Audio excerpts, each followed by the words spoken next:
Hello बच्चों, आज की वीडियो में हम लोग थर्मल एक्सपेंशन में थर्मल स्ट्रेस के बारे में बात करने वाले हैं। अब टेम्परेचर बढ़ाने से एक्सपेंशन होता है, ये तो सबको पता है कि नहीं। लेकिन टेम्परेचर बढ़ाने से स्ट्रेस भी डेवलप हो सकता है क्या, इसके बारे में हम लोग बात करेंगे आज की वीडियो में। और थर्मल स्ट्रेस को लेके कुछ मिसकंसेप्शंस है, उस सब को भी हम लोग क्लियर करते चलेंगे, है ना। अब ये सब प्रोसीड करने से पहले बात कर ले कि स्ट्रेस डेवलप ही क्यों होता है। तो याद करो, इलास्टिसिटी चैप्टर में इसके बारे में बात हुआ होगा कि कभी भी आप ऑब्जेक्ट को जब डिफॉर्म करना चाहते हो, है ना, फोर्स लगा के डिफॉर्म करोगे।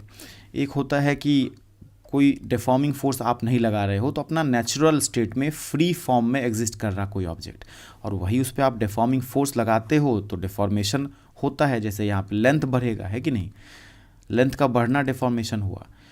ऐसे ही जो है, अगर कोई स्फीयर को आप प्रेस कर रहे हैं, है ना, इस तरीके से फोर्स लगा के प्रेस कर रहे हैं सब डायरेक्शन से, तो इसका वॉल्यूम कम होगा, ये होगा डिफॉर्मेशन। तो जब भी आप डिफॉर्मिंग फोर्स लगाते हो तो उस डिफॉर्मिंग फोर्स के रिस्पॉन्स में बॉडी जो है अपने natural state, natural length, natural state, natural shape को रेस्टोर करना चाहता है ना। और उस प्रोसेस में जो है क्या होता है, इंटरनल फोर्सेस डेवलप होते हैं, ठीक है। क्रॉस सेक्शन पे रेस्टोरिंग फोर्सेस डेवलप होते हैं क्रॉस सेक्शंस पे, है ना। और दैट रेस्टोरिंग फोर्स जो होता है ना, force restoring per unit area, इसको बोलते हैं स्ट्रेस, ठीक है। अब सर रेस्टोरिंग फोर्स डेवलप कैसे होगा, तो उसको समझने के लिए जो है स्प्रिंग ब्लॉक सिस्टम का एग्जांपल लेते हैं। जैसे स्प्रिंग का नेचुरल लेंथ, फ्री लेंथ बोल लो, इस पे क्या होता है, स्प्रिंग में ना कंप्रेशन होता है ना इलोंगेशन होता है। अब अगर आप स्प्रिंग को खींचते हैं, है ना, ब्लॉक से अटैच करके लेटस से खींच के जब छोड़ते हैं, या ड्यूरिंग लेंथ इंक्रीज करने के प्रोसेस में भी आप जब स्प्रिंग को पुल करते हैं, तो स्प्रिंग का क्या रिस्पॉन्स होता है, तो स्प्रिंग का रिस्पॉन्स होता है कि वो अपना नेचुरल स्टेट रिस्टोर करना चाहता है। उसके लिए स्प्रिंग जो है ब्लॉक्स पे फोर्स लगाता है इधर की तरफ, सच डैट की ब्लॉक्स मूव करे और वापस आके इस नेचुरल लेंथ को, फ्री लेंथ को अटेन कर पाए स्प्रिंग, है ना। तो अपना नेचुरल स्टेट रिस्टोर करना चाह रहा है। फोर्स जो लगाया दैट इज़ डिफॉर्मिंग फोर्स के अपोजिट में रेस्टोरिंग फोर्स लगा के क्या किया है, अपने शेप को रेस्टोर करना चाहा। सिमिलरली अगर आप स्प्रिंग के नेचुरल लेंथ से कम लेंथ पे स्प्रिंग को रखें, तो उस प्रोसेस में क्या होगा, ये फिर से रेस्टोरिंग फोर्स डेवलप करके आपके अप्लाइड फोर्स के अपोजिट में रेस्टोरिंग फोर्स डेवलप किया। और उससे पर्पस क्या है इसके डेवलप करने का, कि स्प्रिंग बोल रहा कि हमको वापस से अपना free length, natural length, free state जो है अटेन करना है कि नहीं। यही होता है जब भी आप कोई ऑब्जेक्ट को डिफॉर्म करते हैं। तो जैसे स्प्रिंग में रेस्टोरिंग फोर्स आया था, यहाँ पे ऐसे रेस्टोरिंग फोर्स आया था, और इसमें इस तरीके से रेस्टोरिंग फोर्स आया था, सच डैट कि स्प्रिंग कंप्रेस्ड हो या इलोंगेटेड हो, अपना नेचुरल लेंथ अटेन कर पाए, इसके लिए रेस्टोरिंग फोर्स डेवलप किया था स्प्रिंग। सिमिलरली आप किसी भी ऑब्जेक्ट को जब डिफॉर्म करना चाहते हैं डिफॉर्मिंग फोर्स लगा के, तो मॉलिक्यूलर लेवल पे जाएं, एटॉमिक लेवल पे जाएं, तो बॉन्ड्स होता है एटम्स में, है ना। एटम्स में बॉन्ड होता है, और वो बॉन्ड भी कुछ स्प्रिंग की तरह ही बिहेव करता है, बिहेवियर उसका स्प्रिंग की तरह ही होता है। जैसे कि दो एटम है, इसके बीच में बॉन्ड है, तो इक्विलिब्रियम, जैसे यहाँ नेचुरल लेंथ की बात किए थे, वैसे ही जो है एटम्स जब बॉन्ड जो है इक्विलिब्रियम पोजीशन पे कुछ लेंथ होता है बॉन्ड का, है ना। यहाँ पे इक्विलिब्रियम में है सिस्टम, और भी फोर्सेस लग रहे होंगे इस पर, और भी फोर्सेस लग रहे होंगे। हम लोग जो है दो एटम के बीच में जो फोर्स है, एक बॉन्ड की बात कर रहे हैं लेटर से। तो जैसे यहाँ पे ब्लॉक्स बिहेव कर रहा है, स्प्रिंग बिहेव कर रहा है, ऐसे ही दो एटम के बीच में जो है, मान लो बॉन्ड जो है वो स्प्रिंग की जैसे ही बिहेव करता है। तो आप जब एटम्स को नज़दीक लाना चाहते हैं, तो रेस्टोरिंग फोर्स अपोज करता है ना। और रेस्टोरिंग फोर्स जो है क्या करता है, जब आप डिफॉर्मिंग फोर्स लगाते हो, कुछ इस तरीके से डिफॉर्मिंग फोर्स लगाते हो, तो आप इसके लेंथ को, गैप्स को क्या करना चाह रहे हो, कम करना चाह रहे हो। तो कम जब करते हैं आप एटम्स के बीच का गैप, इस तरीके से फोर्स लगा के, डिफॉर्मिंग फोर्स लगा के, तो इंटरनली रेस्टोरिंग फोर्स डेवलप होता है, जो कि ओरिजिनल स्टेट को रेस्टोर करना चाहता है कि नहीं। सिमिलरली अगर आप पुल करते हो रॉड को, जब पुल करते हो तो एटम्स के बीच का गैप जो है उसको आप बढ़ाना चाहते हो, है ना। तो फोर्सेस लगा के एटम रेस्टोरिंग फोर्स डेवलप करा के एक दूसरे को इक्विलिब्रियम पोजीशन पे वापस से लाना चाहता है ना सिस्टम। तो ये जो रेस्टोरिंग फोर्स क्रॉस सेक्शंस पे डेवलप होगा, दैट रेस्टोरिंग फोर्स कब होगा? जब आप डिफॉर्मिंग फोर्स लगाएंगे, चाहे तो पुल करे या पुश करे रॉड के केस में, तो डिफॉर्मिंग फोर्स क्रॉस सेक्शन पे डेवलप होगा। That deforming force per unit area, इसको क्या बोलते हैं? स्ट्रेस बोलते हैं। बात क्लियर है? मतलब ये तो क्लियर हो गया कि स्ट्रेस तभी डेवलप होगा जब आप डिफॉर्मिंग फोर्स लगाएंगे, नेचुरल स्टेट में ऑब्जेक्ट को नहीं रहने देंगे, तो जाके क्रॉस सेक्शंस पे स्ट्रेस डेवलप होगा। डिफॉर्मिंग फोर्स के रिस्पॉन्स में सिस्टम का रिस्पॉन्स होगा रेस्टोरिंग फोर्स, है ना। अपने शेप को, साइज को, लेंथ को रेस्टोर करना चाहेगा system, and that restoring force per unit area जो है, इसको क्या बोलते हैं? स्ट्रेस बोलते हैं। ठीक है, डिफॉर्मेशन के रिस्पॉन्स में restoring force per unit area develop होता है। ठीक है, अब यहाँ पे सर थर्मल स्ट्रेस टेम्परेचर बढ़ाने से ये कैसे होगा? तो देखो, टेम्परेचर बढ़ाने से कैसे थर्मल स्ट्रेस डेवलप होता है, इसको समझने के लिए हम लोग एक एग्जांपल कंसीडर करते हैं। ठीक है, जैसे यहाँ पे इनिशियल टेम्परेचर अभी बढ़ाए नहीं है, इनिशियल टेम्परेचर पे एक रॉड कंसीडर कर रहे हैं, रॉड का फ्री लेंथ बिना किसी स्ट्रेस के। जब भी फ्री लेंथ की बात कर रहे हैं मतलब कोई स्ट्रेस नहीं होगा, ये वो लेंथ है, ना ये कंप्रेस्ड है रॉड, ना इलोंगेटेड है, इसका ये फ्री लेंथ है। जैसे स्प्रिंग का नेचुरल लेंथ बोलते हैं ना, बिल्कुल ऐसे रॉड का फ्री लेंथ है इनिशियल टेम्परेचर पे L के बराबर, जो कि दीवार के बीच का गैप भी है। अब अगर आप टेम्परेचर को बढ़ाते हैं डेल्टा टी से, कितने से? डेल्टा टी से, और अगर दीवार नहीं होता, इमेजिन करो अगर दीवार नहीं होता, तो हम लोग को पता है थर्मल एक्सपेंशन होगा, लेंथ बढ़ेगा, इतना लेंथ नहीं रह जाएगा, है ना, तो लेंथ बढ़ेगा। तो फाइनल टेम्परेचर पे फ्री लेंथ बिना किसी रेस्ट्रिक्शन के अगर होता रॉड, तो फ्री लेंथ हो जाता इतने के बराबर, है कि नहीं। और लेंथ जो इंक्रीज होता वो इतने से इंक्रीज हो जाता है, L alpha delta T. Temperature बढ़ाने पे जो लेंथ बढ़ता है इतना बढ़ता है। लेकिन दिक्कत क्या है कि दीवार तो है ना यहाँ पे, और दीवार है तो एक प्रकार से दीवार डिफॉर्मिंग फोर्स लगाया, ध्यान देना, डिफॉर्मिंग फोर्स लगाया। जैसे ही ये रॉड एक्सपैंड करना चाहेगा, एक्सपेंशन एक्सपीरियंस करना चाहेगा टेम्परेचर बढ़ाने की वजह से, तो दीवार जो है बोल रहा लेंथ बढ़ने नहीं देंगे, है ना।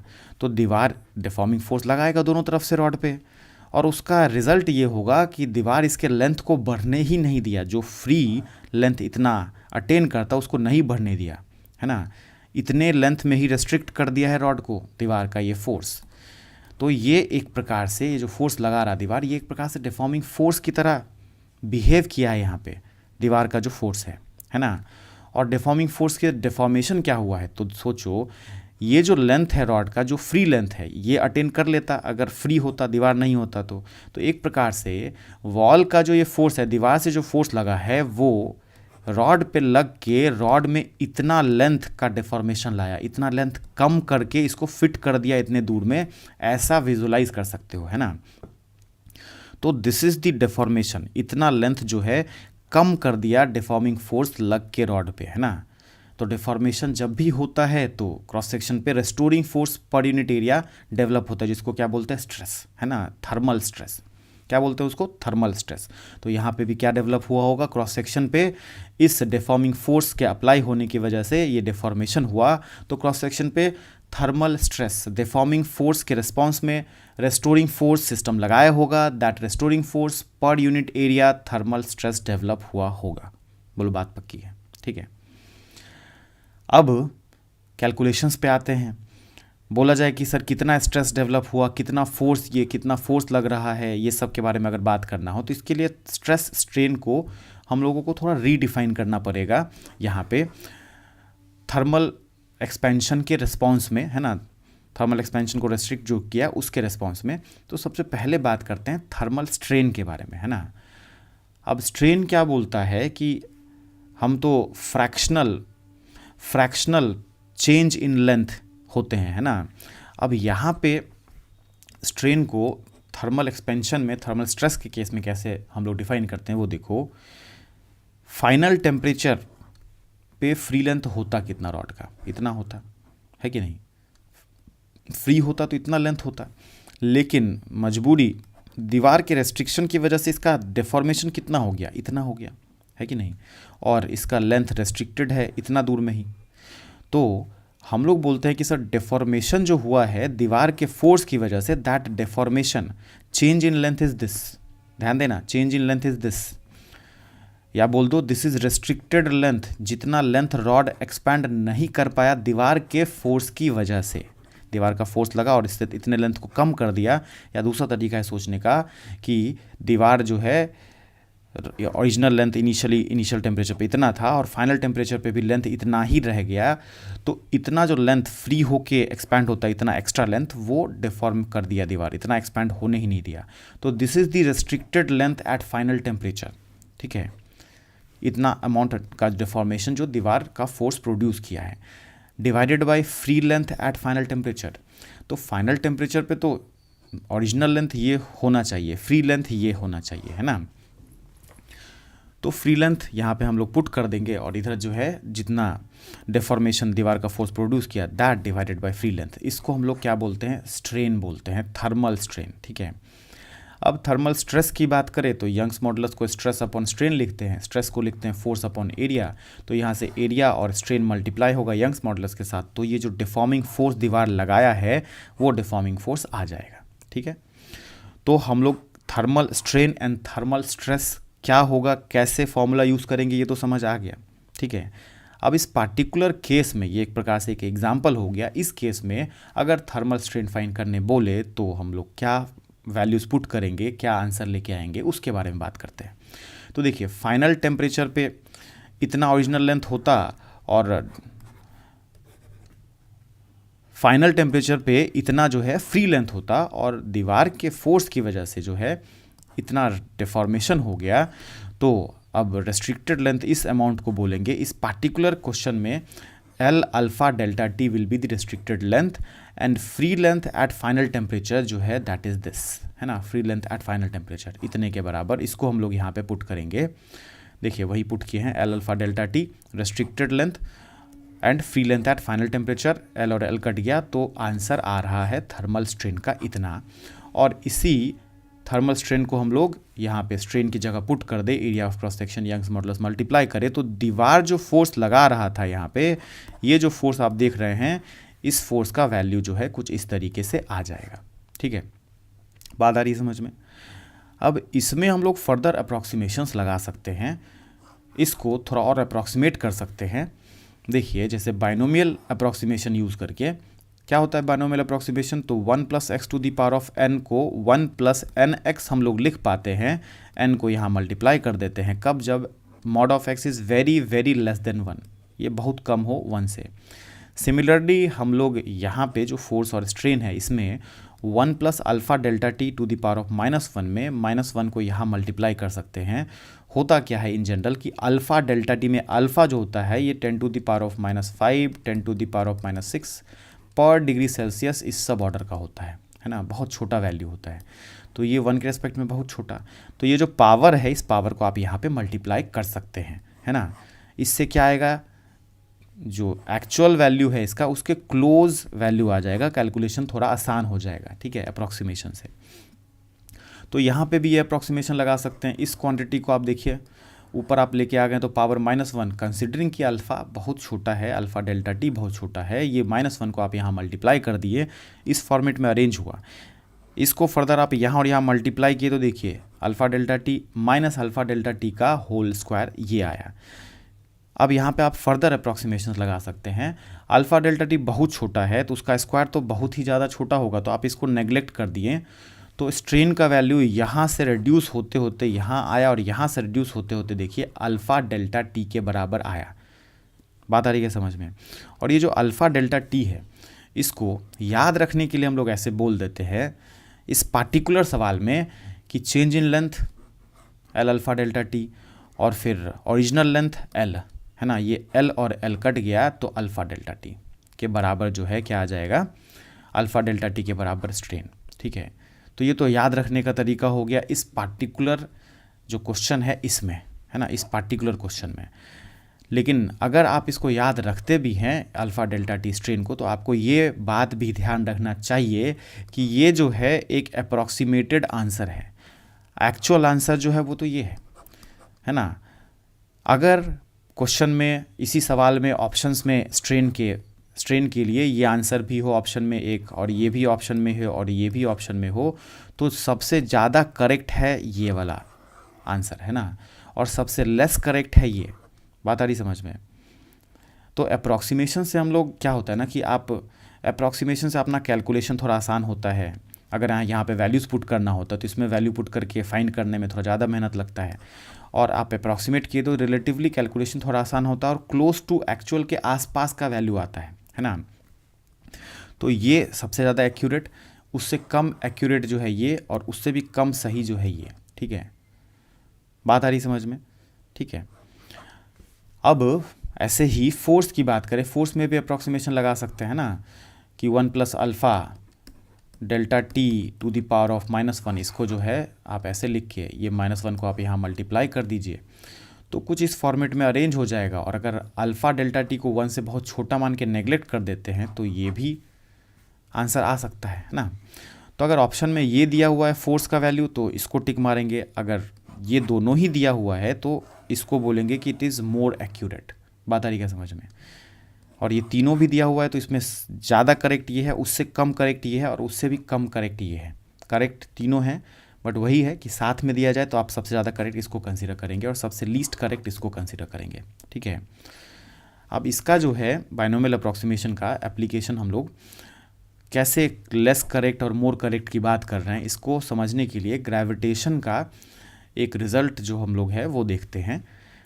जैसे देखिए, ग्रेविटेशन में एक्सेलरेशन ड्यू टू ग्रेविटी का कैलकुलेशन h हाइट पे जब करते हैं तो सबसे एक्यूरेट रिजल्ट है ये, है कि नहीं। ये कैसे आता है? तो ग्रेविटेशनल फोर्स, यहाँ पे आप एक m0 मास रख दीजिए, उस पर ग्रेविटेशनल फोर्स का कैलकुलेशन करिए, force of gravitation upon m0 कर दीजिएगा, तो फिर जो है अरेंज करते करते एक्सेलरेशन ड्यू टू ग्रेविटी जो यहाँ पे आ जाता है वो इतने के बराबर आता है। ठीक है, अब ये तो सबसे एक्यूरेट है, बट क्या है कि यहाँ देखो डिनोमिनेटर में स्क्वायर है, डिनोमिनेटर में स्क्वायर है, तो कैलकुलेशन जो है अगर h का वैल्यू आप पुट करते हैं यहाँ पे तो कैलकुलेशन रिलेटिवली ज़्यादा मेहनत वाला हो जाएगा। ठीक है, तो बहुत सारे जगह पे अप्रॉक्सीमेशंस लगा पाते हैं हम लोग क्या कंसीडर करके, अगर हाइट जो है रेडियस से बहुत कम है तो h/r very very less than 1 है ना। तो बाइनोमियल अप्रॉक्सीमेशन से जब मॉड ऑफ x बहुत कम होता है 1 से तो इस n को आप यहाँ मल्टीप्लाई कर पाते हो, 1 + nx लिख पाते हो। बिल्कुल ऐसे ही यहाँ पे h/r is very very less than 1, तो आप जो है -2 को यहाँ पे मल्टीप्लाई कर पाओगे, है ना। तो g' का वैल्यू इतना आ जाएगा। अब क्या हुआ, उससे कैलकुलेशन थोड़ा आसान हो गया। जो नीचे पावर में डिनोमिनेटर में स्क्वायर आता तो h का वैल्यू पुट करने पे मेहनत लगता, लेकिन अब क्या है न्यूमरेटर में आ रहा है और स्क्वायर का टर्म नहीं रहा, अब तो रिलेटिवली कैलकुलेशन आसान हो गया, है ना। हो तो गया, लेकिन ये है कि ये रिज़ल्ट अप्रॉक्सीमेटेड रिज़ल्ट है। क्या मतलब? तो आप जो है h का value very very less than RE जब होगा, है ना, रेडियस ऑफ अर्थ से बहुत कम होगा, उस समय जब आप ये फॉर्मूला यूज़ करेंगे तो आपको जो आंसर आएगा वो एक्चुअल रिजल्ट के आसपास आएगा, है ना। बात आ रही क्या समझ में? लेकिन अगर h का वैल्यू आप कंपेरेबल रखें रेडियस से, हाइट जो है मान लो रेडियस के आधे के बराबर है या डबल के बराबर है, उस सब केस में अगर आप ये फॉर्मूला यूज़ करेंगे तो इससे आंसर एक्चुअल आंसर से बहुत दूर आ जाता है। ठीक है, तो गलत आंसर आ जाता है। बात आ रही क्या समझ में? तो अप्रॉक्सीमेशंस का अपना लिमिटेशंस है ना। तो ज़्यादा करेक्ट अगर बोला जाए तो ये है सबसे एक्यूरेट और ये लेस करेक्ट है, लेकिन इससे भी h very very less than RE जब होता है तो लगभग जो है एक्चुअल रिजल्ट के आसपास का ही वैल्यू आंसर में आ जाता है। ठीक है, तो ये है अप्रॉक्सीमेशन। समझ रहे बात को? तो यहाँ पे भी अगर आप इस केस में जहाँ पे रॉड दीवार के बीच में फिक्स है ना, इस तरीके से रॉड दीवार के बीच में फिक्स है, इस स्पेशल केस, इस स्पेसिफिक केस के लिए अगर आप ये रिज़ल्ट याद रखते हैं कि sir strain alpha delta T के बराबर होता है, तो आपको ये भी पता होना चाहिए कि ये अप्रॉक्सीमेटेड रिज़ल्ट है और ये सबसे एक्यूरेट रिज़ल्ट है। ठीक है, बात पक्की है? ठीक, अब थर्मल स्ट्रेस को फर्दर समझने के लिए एक क्वेश्चन हम लोग देखने वाले हैं। तो देखिए, हम लोगों के पास ये सवाल है जिसमें इनिशियल टेम्परेचर पे रॉड का जो लेंथ है that is 1000 mm and rod and दीवार के बीच में जो गैप है दैट इज़ 1 mm, है ना। तो ये जो लेंथ रहा होगा ये रहा होगा free length of the rod, है ना। रॉड में ना कोई कंप्रेशन होगा ना कोई इलोंगेशन होगा, है ना। तो कोई रेस्टोरिंग फोर्स जो है एडिशनली डेवलप नहीं हो रहा होगा, क्रॉस सेक्शन पे कोई स्ट्रेस नहीं होगा, ठीक है। अब आप टेम्परेचर बढ़ाएं, डेल्टा टी 100 डिग्री से बढ़ा दिए तो क्वेश्चन बोल रहा है कि थर्मल स्ट्रेन जो है फाइंड करिए फाइनल टेम्परेचर पे, and force by rod, force on rod by wall final temperature पे फाइंड करिए। अल्फा का वैल्यू दिया है, एरिया ऑफ क्रॉस सेक्शन दिया है, यंग्स मॉडुलस का वैल्यू दिया है, ठीक है। अब देखो स्ट्रेस डेवलप अगर यहाँ होता है, स्ट्रेस और स्ट्रेन, तो कब होगा? जब ये एक्सपैंड करना चाहे और दीवार इसको रोके, दीवार डिफॉर्मिंग फोर्स लगाए। तो जब भी हम लोग ऑब्जेक्ट को डिफॉर्म करना चाहते हैं डिफॉर्मिंग फोर्स लगा के, तो उसके रिस्पॉन्स में जो है सिस्टम या ऑब्जेक्ट जो है रेस्टोरिंग फोर्स क्रॉस सेक्शंस पे डेवलप करता है, and that restoring force per unit area को क्या बोलते हैं हम लोग? स्ट्रेस बोलते हैं, है ना। बात आ रही है समझ में? तो यहाँ पे भी हो सकता है दीवार रोक रहा हो इसको एक्सपेंशन से, तो देखते हैं। तो उसके लिए दीवार रोक रहा है कि नहीं रोक रहा है, उसके लिए हम लोग को देखना पड़ेगा कि फाइनल टेम्परेचर 100 डिग्री बढ़ाने के बाद जो है फाइनल टेम्परेचर पे फ्री लेंथ है कितना इस रॉड का, कितना होता फ्री लेंथ। तो फॉर्मूला लगाएं, L1 plus alpha delta T, multiply करके फर्दर सॉल्व किए तो देखिए L का वैल्यू ये, L alpha delta T, L का वैल्यू, अल्फ़ा का वैल्यू एंड डेल्टा टी का वैल्यू 100 पुट करने पे पता चला कि फ्री होता तो 2 mm एक्स्ट्रा जो है ये क्या हो जाता है? एक्सपैंड हो जाता है ना। तो ये देखिए ये रहा free length at final temperature, मतलब फ्री लेंथ का मतलब कोई स्ट्रेन या कोई स्ट्रेस नहीं रहा होगा, अभी इस लेंथ पे कोई स्ट्रेस नहीं रहा होगा, है ना, कोई स्ट्रेस नहीं रहा होगा, तो फ्री लेंथ इसको बोल रहे हैं। लेकिन क्या इतना लेंथ दीवार इसको अलाउ किया है एक्सपैंड करने के लिए? तो आंसर है नहीं। 2 mm तक का एक्सपेंशन हो नहीं पाएगा क्योंकि दीवार यहाँ रोकने के लिए तैयार है। हाँ, लेकिन 1 mm जो यहाँ गैप है उतना तो एक्सपेंशन हो पाएगा। बात आ रही है समझ में? तो ये जो लेंथ है 2 mm में से 1 mm तो एक्सपैंड कर पाएगा, बट ये जो 1 mm जो रॉड नहीं एक्सपैंड कर पाया, रेस्ट्रिक्टेड रह गया इतना लेंथ इसका, इसी लेंथ को हम लोग क्या बोल दिए? रेस्ट्रिक्टेड लेंथ बोल के स्ट्रेन में हम लोग इसको यूज़ कर पाएंगे। एक प्रकार से ये जो लेंथ है एक प्रकार से डेफॉर्मेशन है ना।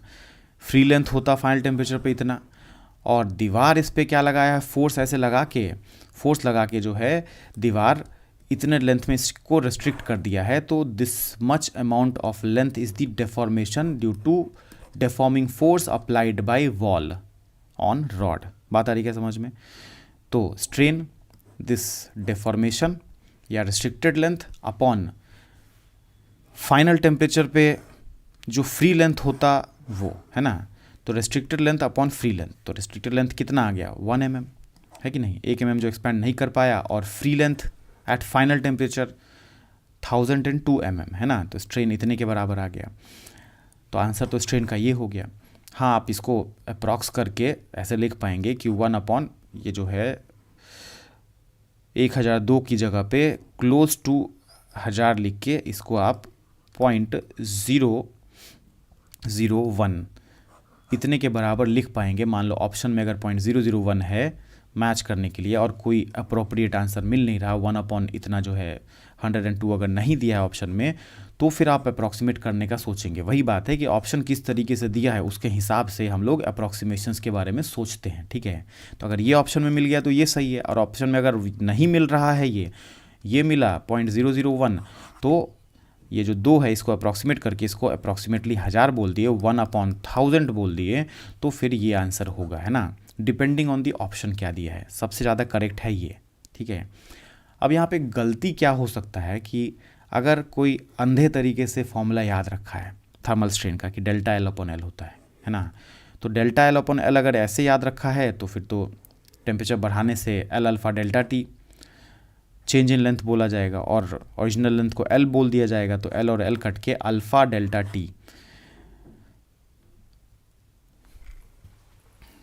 अल्फ़ा डेल्टा टी क्या होगा? Thermal strain.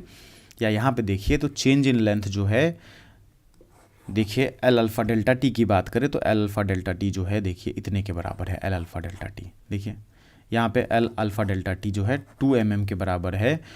तो यहाँ पे अगर आप 2 पुट करते हैं और ओरिजिनल लेंथ जो टेम्परेचर इनिशियल पे था वो पुट करते हैं, तो फिर आंसर इतना आता है जो कि 0.002 है। और ये लगभग कितना आ रहा, 0.001 के बराबर आ रहा। तो बहुत फ़र्क है ना, डबल है सीधे ये। तो ये आंसर है गलत। ठीक है, तो अगर आप याद करके ये जो रिज़ल्ट यहाँ पे हम लोग देखे थे, इसको अगर स्ट्रेन बोल के याद कर लेते हैं तो ऐसे सवालों में फंस जाएंगे, है ना। बात आ रही है समझ में, इस तरीके के सवालों में फंसेंगे। तो करेक्ट तरीका आपको पता होना चाहिए। कोई भी ट्रिक अगर आप याद रखते हैं, कोई भी टेक्निक आप याद रखते हैं, तो उसका शॉर्टकमिंग्स जो है वो भी आपको पता होना चाहिए। क्या ज़्यादा एक्यूरेट है और क्या लेस एक्यूरेट है, ये पता होना चाहिए। और ऑप्शन के हिसाब से अपने को जो है, क्या ऑप्शन दिया उसके हिसाब से अप्रॉक्सीमेशंस हम लोग सोचते हैं। ये अगर ऑप्शन में नहीं है और यही बस ऑप्शन में है जो कि मैच कर सकता है, तो इसको टिक करेंगे। लेकिन अगर ये है ऑप्शन में तो इसको टिक करेंगे। बात आ रही है समझ में।